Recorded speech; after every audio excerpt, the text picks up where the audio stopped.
కళ్ళకి చూపుడు శక్తిని తగ్గించి ఒకనాడు నా కళ్ళజోడు ఎక్కడ పెట్టానో నేనే మరిచిపోయేటట్టు చేసి ఆ అయోమయంలో కంగారు పుట్టించి నేను గతంలో చేసుకున్నటువంటి పాపాన్ని ఈశ్వరుడు పోగొడుతున్నాడా లేదా ఈ శరీరాన్ని ఇచ్చాడు కాబట్టి.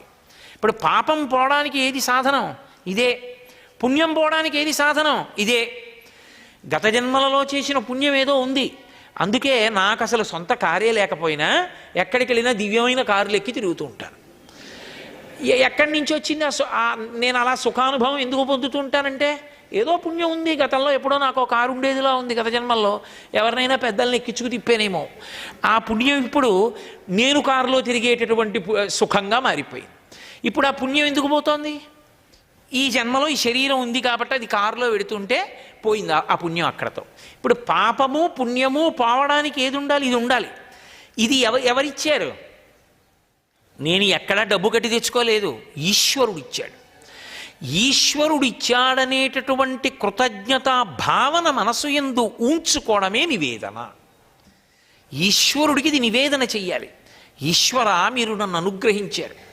నేను ఇవాళ ఒక దేవాలయానికి వెళ్ళాను, మీరు ఈ కళ్ళు ఇచ్చారు, నేను చూడగలిగాను. ఈశ్వర, మీరు ఇది ఇచ్చి ఉండకపోతే నేను ఎక్కడ చూస్తాను? చాలా సంతోషం, కృతజ్ఞుణ్ణి. ఇప్పుడు నాకు పూజా మందిరం ఉండాలా? నా భావన చేత నేను ఎప్పుడూ పూజ చెయ్యగలనా? మీరు చెప్పండి. అదే లలితాష్టోత్తరంలో అసలు ఆవిడ దేనికి సంతోషిస్తుంది అంటే భావనామాత్ర సంతుష్టాయై నమో నమః. భావనకి సంతోషపడుతుంది ఆవిడ. ఆ భావన మనోజనితము. మనసుకి సంస్కారం లేని నాడు ఆ భావన రాదు, అక్కర్లేని భావాలు వస్తాయి.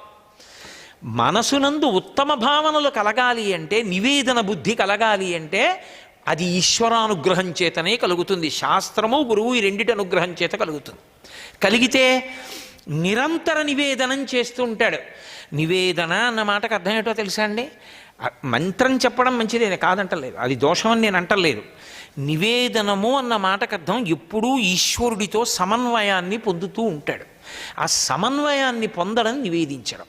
ఈశ్వర, నేను కృతజ్ఞుణ్ణి, నా చేత చెప్పించినందుకు, నా శరీరాన్ని ఉపకరణంగా వాడినందుకు నేను మీకు కృతజ్ఞతలు చెప్తున్నానంటాను. ఇప్పుడు నేను నివేదన చేసుకున్నాను. ఇప్పుడు నాకు చెప్పండి, దీనికి పూజామందిరం అవసరమా? అది నిరంతర పూజ. నివేదనము జరుగుతూనే ఉంటుంది. ఈ నివేదన జరగడం ఏమవుతుందంటే చివరికి ఈ శరీరంతో మూడు చేసుకుంటాడు. మనస్సు, వాక్కు, కాయము ఈశ్వరానుగ్రహములై ఈ మూడిటితో చేసిన పాపములను మూడిటితో చేసిన పుణ్యకర్మలతో తొలగతోసుకుంటాడు. తోసుకుని చిత్తశుద్ధిని పొందుతాడు. ఇది ఉంది కాబట్టి ఇందులో మనస్సు ఉంది, ఇది ఉంది కాబట్టి నోరుంది, కాబట్టి వాక్కు ఉంది. ఇప్పుడు ఇది ఉంది కాబట్టి ఈ శరీరం ఉంది కాబట్టి ఈ శరీరంతో ఓ పుణ్యకర్మ.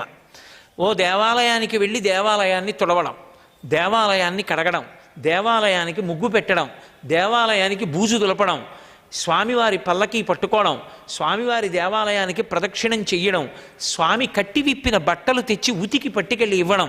శరీరాన్ని ఎవరిచ్చాడో వాడి సేవలో వినియోగించడం. ఎవరిచ్చాడో వాడి తృప్తి కొరకు సమాజమునందు ఈశ్వరుణ్ణి చూసి ఉపయోగించడం. రంతిదేవోపాఖ్యానం అని చాలా చిన్న ఘట్టం, కానీ ఒక పెద్ద మెరుపు. ఆయన సామాన్య ధర్మములు అని వేదంలో కొన్ని ధర్మాలు ఉన్నాయి. అన్ని భూతముల యందు దయ కలిగి ఉండాలి. నా అదృష్టం, విష్ణువు ఈ రూపంలో వచ్చి పుచ్చుకుని ఇక్కడ నాకున్న ధనాన్ని పరలోకాలలో పుణ్యంగా మారుస్తున్నారు. ఇక్కడ నా దగ్గర ద్రవ్యం ఉందండి, అమెరికా వెళ్ళాను, కప్పు కాఫీ ఇవ్వరు. ఇక్కడ డబ్బు పట్టుకెళ్ళి state bank of India foreign exchange కౌంటర్లో నేను డాలర్లుగా మార్చుకుని అమెరికా వెళ్ళాలి. అలా ఇక్కడ డబ్బు ఉంది, పనికిరాదు. ఇక్కడ ఒంట్లో ఓపిక ఉంది, అక్కడ పనికిరాదు. ఇక్కడ ఒంట్లో ఓపికతో ఈశ్వరుడి పల్లకీతో మొయ్యి. ఇక్కడ నీకున్నటువంటి ఓపికతో ఒక దీనుడికి సేవ చేయి. ఇక్కడ ఉన్న ఓపికతో నువ్వు సమాజాన్ని భగవంతుడిగా చూసి సేవ చేయి. ఈ పుణ్యం నీకు ఉత్తరలోకాల్లో పనికొస్తుంది, స్వర్గలోకానికి వెళ్ళడానికి కారణం అవుతుంది. సర్వం శ్రీ ఉమామహేశ్వర పరబ్రహ్మార్పణమస్తు. స్వస్తి.